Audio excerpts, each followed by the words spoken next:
By all the laws of biology, the largest animals on Earth should be riddled with cancer, a blue whale should be a walking tumor, but it isn't. This baffling paradox holds the secret to a 600-million-year-old war against a fatal flaw in our design. The answer could be the key to disarming the time bomb ticking inside your own cells. The flaw in the design. The largest animals on Earth should be riddled with cancer.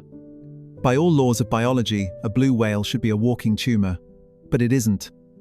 This baffling impossibility is known as Peto's paradox, and the secret to why it exists is a 600-million-year-old story. A story that begins with the incredible, yet fragile, machinery inside you. Life is a miracle of engineering. Your body isn't a single entity, it's a sprawling, impossibly complex metropolis of 100 trillion citizens. Each of your cells is a protein robot, a microscopic marvel made of hundreds of millions of individual parts, all guided by the silent hum of chemical reactions. These tireless robots are the society that is you. Some are haulage workers carrying oxygen through your blood, others are engineers building the scaffolding of your bones, and still others are librarians, meticulously copying and guarding the 6-foot strand of DNA coiled inside every nucleus.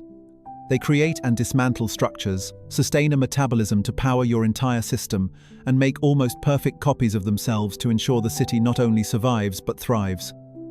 They operate on pathways, biochemical networks stacked upon networks, intertwined in a dance so intricate that most of it can barely be comprehended by a single human mind. And for decades, this grand machinery, this civilization within you, functions with breathtaking perfection until it doesn't. With billions of trillions of reactions happening every single second across this vast network, tiny mistakes are inevitable. A single letter in a copied line of genetic code is slightly corrupted. A crucial signal is missed in the cellular static. A protein, the very tool your cells use to function, is folded into a useless, mangled shape. These errors, individually insignificant, add up over time, like grains of sand creeping into the gears of a perfect clock. The question is not if something will go wrong, but when and where.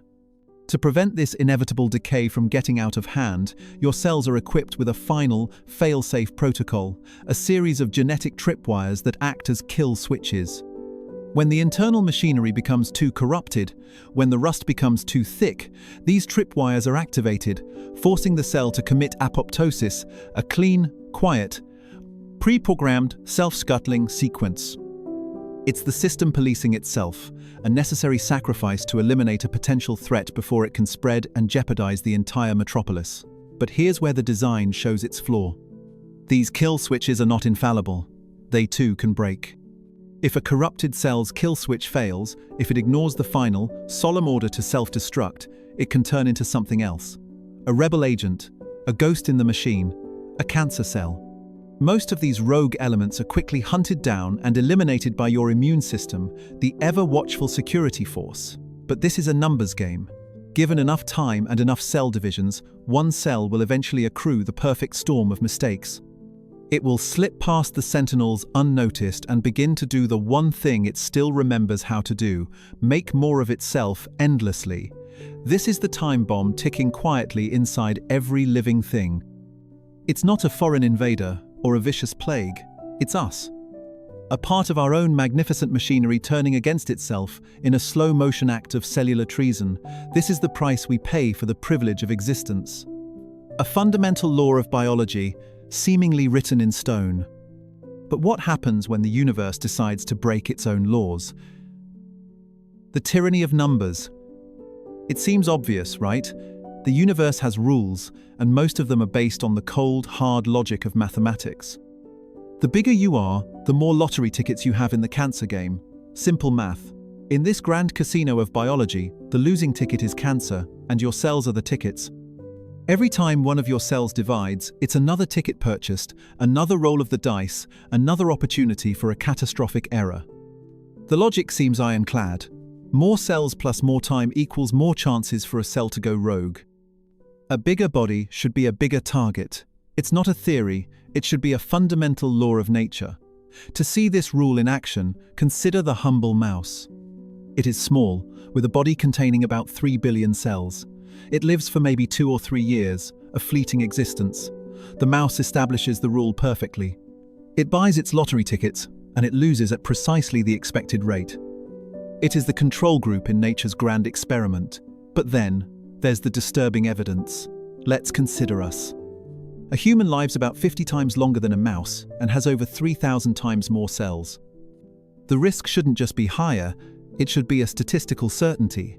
By the cold, hard logic of this cosmic lottery, your body should be fighting a constant, unwinnable war. And yet, the rate of cancer in humans is, impossibly, basically the same as it is in mice. This leads to a deeply uncomfortable question. So what does this mean?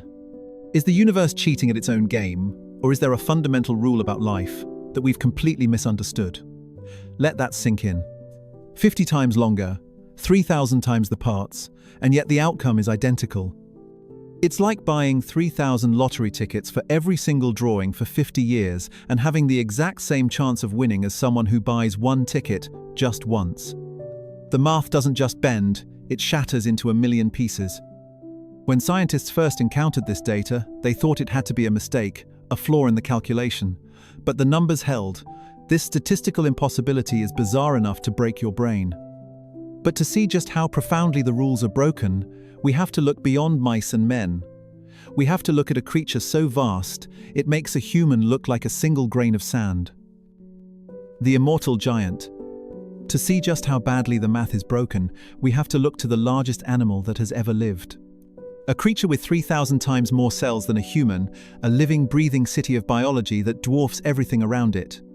A being so colossal it seems to defy the laws of physics, let alone the frailties of cellular life. The blue whale. Its heart is the size of a small car. Its tongue alone weighs as much as an elephant. It is a monument to the power of life. Now, according to the logic we just established, this animal should not exist. It is a walking, swimming statistical impossibility. With a body composed of an estimated 100 quadrillion cells, that's a 1 with 17 zeros after it, and a lifespan stretching for 80 or 90 years, the blue whale is the ultimate biological lottery player. It buys more tickets every second than you do in a lifetime. By all rights, its body should be a breeding ground for cellular rebellion, a constant battle against countless microscopic insurrections. It shouldn't just get cancer, it should be made of it.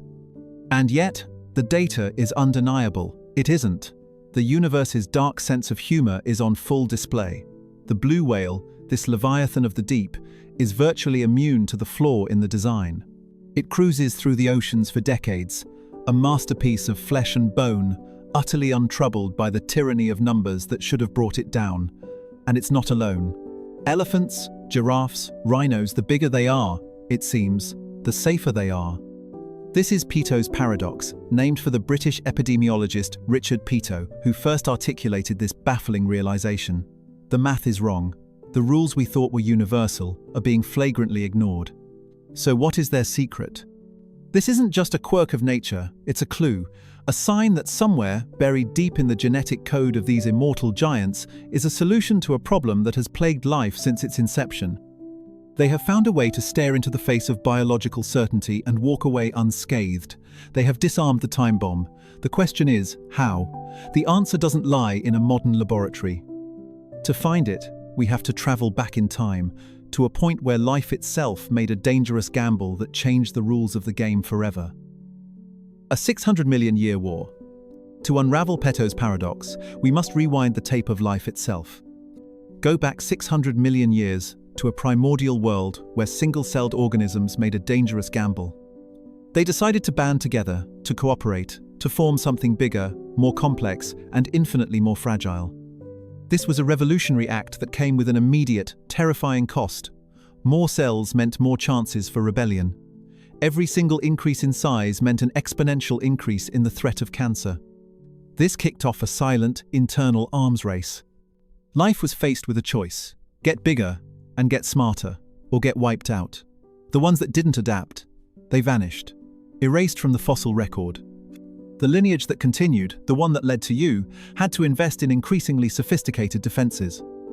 It was a biological Cold War, playing out over hundreds of millions of years, against an enemy that was always present, always threatening to dismantle the cooperative structures of life from within. We know now that cancer doesn't just spontaneously appear. It's a process, a descent into chaos, that involves many individual mistakes. Think of it like a spy infiltrating a high-security compound.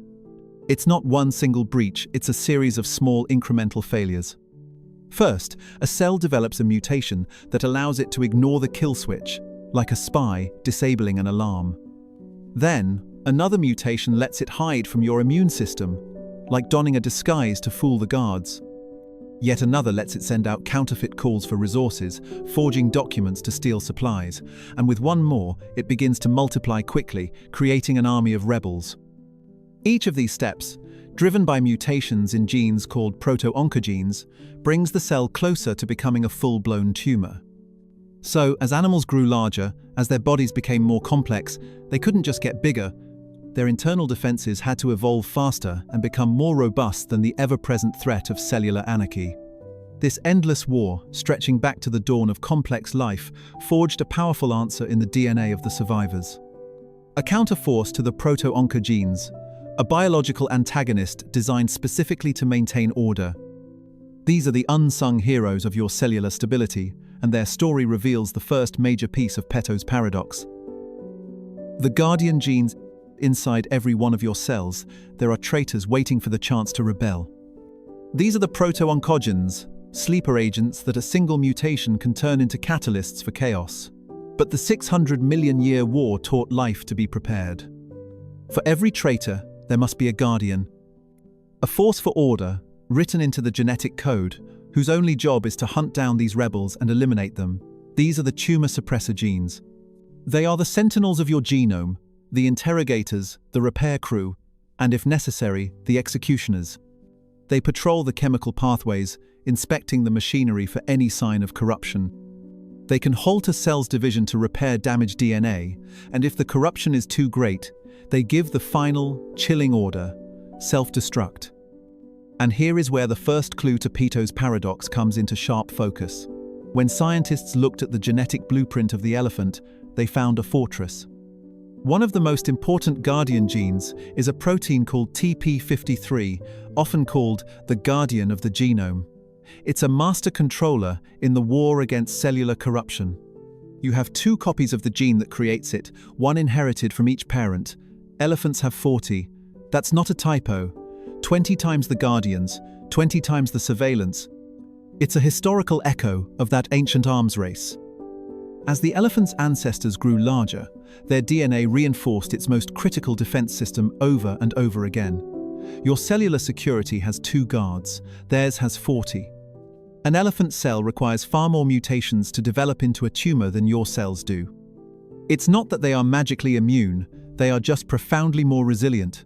A single rebel cell might slip past 1 guardian, maybe even 2, but 20? The odds are astronomically against it. This provides a powerful, almost perfect explanation for the paradox. The giants don't break the rules, they just play the game with a deck that is heavily stacked in their favor. They survived the great filter of evolution by turning their bodies into high-security states where rebellion is almost impossible. It's a clean, logical solution, a story of evolutionary triumph. And yet, the universe is rarely so generous. In biology, there are no free lunches. So what's the price elephants pay for their genetic superpowers? Nature's price tag. It's a core tenet of evolution. There are no free lunches. Every advantage comes with a hidden cost, a devil's bargain. A cheetah's speed comes at the price of a fragile skeleton. The massive brain that gives you intelligence comes at the cost of a long, vulnerable childhood. Nature always balances its books. So, what is the price elephants pay? What is the trade-off for having a cellular police force that is 20 times stronger than your own? A system this aggressive should have a downside. Perhaps the guardians are too good at their job. In their relentless hunt for corruption, they might order healthy cells to dismantle themselves for the slightest infraction, a kind of cellular paranoia. Does this make elephants age more quickly? Does it slow down their ability to heal, choosing absolute safety over speedy regeneration? These aren't just guesses, they are logical hypotheses. But here's the disturbing evidence. Scientists have searched the elephant's biology, looking for the catch, the compromise, the footnote in nature's contract. They have looked for the evidence of accelerated aging, of sluggish healing, of any weakness that would balance the cosmic scales. and they have found nothing. This leads to the uncomfortable question. If there's no price to pay, what does that mean? Is our understanding of evolutionary trade-offs wrong, or is the guardian gene theory not the whole story? The elephant's incredible resilience seems to come with no strings attached. The simple answer, that the giants of the world just evolved a better defense system, feels too neat, too easy. The universe rarely hands out such a perfect get-out-of-jail-free card. The lack of a clear trade-off is, in itself, another paradox. It suggests that this is not the whole story. What if the giants are playing an entirely different game, one based not on prevention, but on a state of perpetual internal conflict? The tumor of tumors, the first solution was elegant, a perfect shield, but what if nature's true answer is something far messier, far more brutal? What if, to vanquish a monster, the universe decided to unleash another monster, a rebellion inside the rebellion? This is a new, bizarre theory, one that suggests the answer isn't better defense, but a state of perpetual, microscopic civil war. Scientists have a name for this mind-bending concept: hypertumors. They are named after hyperparasites, the parasites that feed on other parasites. A hypertumor, therefore, is the tumor of a tumor. It's a plot twist so perfect, it feels like it was written by a cosmic storyteller with a notoriously dark sense of humor. To understand how this is possible, you have to remember what cancer truly is: a breakdown in the ancient pact of cooperation. Normally, the trillions of cells in your body work together in perfect harmony. But cancer cells are selfish. They are traitors that abandon the collective and work only for their own short-term benefit. This treachery, however, may be their own undoing. But this is where the story takes a turn. Cancer cells are inherently unstable. As they multiply, they continue to mutate, creating copies of copies of copies, each one slightly different from the last. They are a dynasty built on a foundation of genetic chaos. And eventually, in this swirling pool of mutations, a new one can arise that is even more selfish than the original.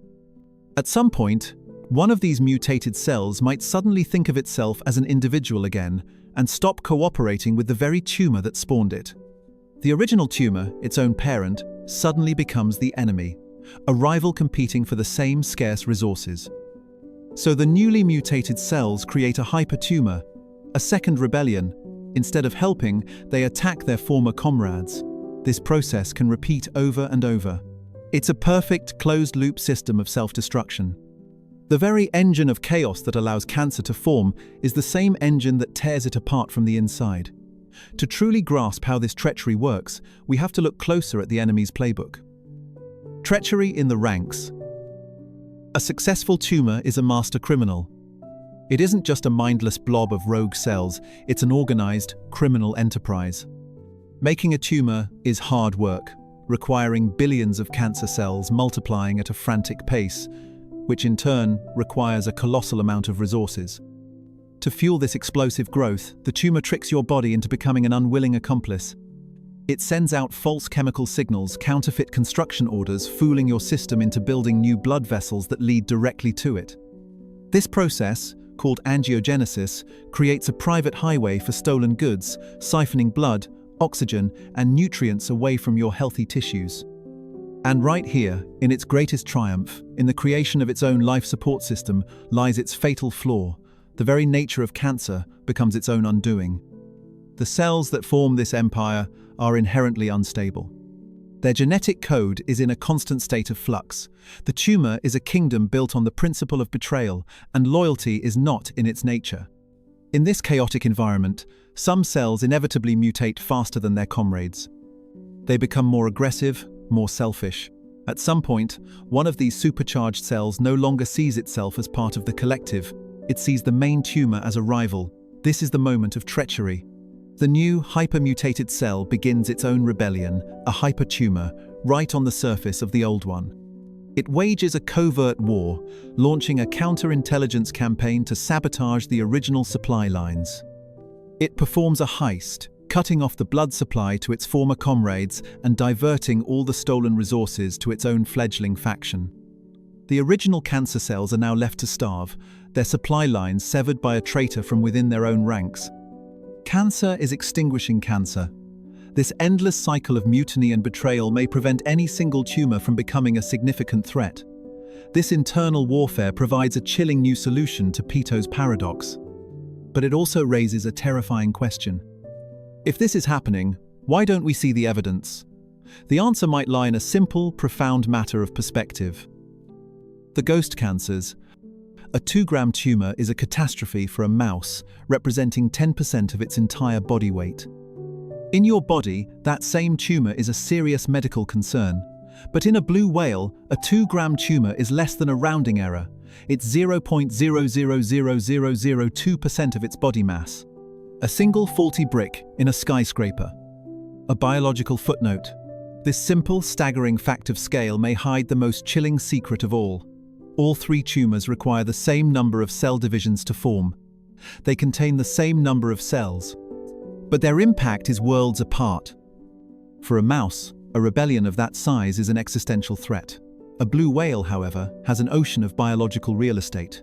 A tiny uprising in a remote corner of its empire is strategically irrelevant. This leads to a shocking, almost supernatural conclusion. Whales aren't cancer-free. They might be the animals most filled with it. The hypertumor theory suggests that an old blue whale could be a walking graveyard, its body filled with the microscopic ghosts of millions of failed rebellions. Countless tiny tumors are born, they begin to grow, they are attacked from within by their own treacherous offspring, and they wither away into nothing. These are the ghost cancers. The silent, invisible evidence of a million microscopic civil wars fought and lost before they ever grew large enough to matter to you or to a whale. The whale's body isn't a pristine, impenetrable fortress. It is a vast, silent battlefield littered with the remnants of endless, insignificant skirmishes, a historical record of 1 billion years of conflict. This completely reframes Peto's paradox. The question was never, why don't whales get cancer? The real question was, how do they manage to live with so much of it? The secret of the giants was never their immunity. They win the lottery, not by preventing tumors, but by being so colossally massive that the stakes are almost zero. They don't need to prevent the fire because they live in an ocean. So we are left with 2 profound solutions: a genetic police force of overwhelming strength, or a body so vast it can tolerate perpetual warfare. Or perhaps the truth is a combination of both. For 600 million years, nature has been running this clinical trial. The results are in, and now, we're trying to steal the answer key. The secret in the blood. For centuries, you and I, all of us, have fought this war with our own inventions, but the solution was never ours to invent, it was ours to discover. For 600 million years, nature has been running a clinical trial on a planetary scale. The subjects were every complex animal to ever exist, and the experiment was simple: grow bigger and survive, or be erased. The results of that epic, brutal experiment are finally in. The secret locked away inside the cells of elephants and whales is a blueprint. A treasure map that could lead to the end of our own war against the flaw in our design. The stakes are no longer theoretical. Scientists are actively working to reverse engineer nature's solutions, translating the language of these giants into a new hope for humanity. In laboratories around the world, they are studying the elephant's 40 copies of the TP53 Guardian gene.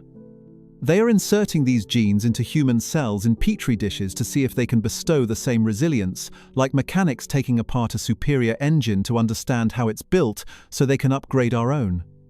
They are trying to understand how this genetic SWAT team coordinates its patrols, how it distinguishes friend from foe with such perfect accuracy. The goal is to reinforce your own cellular defenses, to give your 2 copies of that same Guardian gene the backup they so desperately need.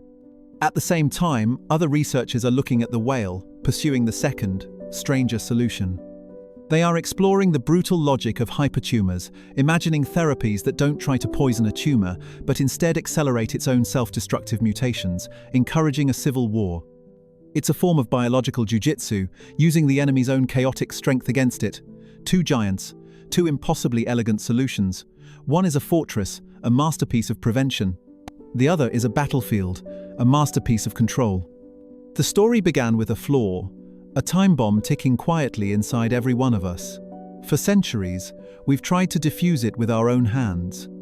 But the answer was never ours to invent, it was ours to discover.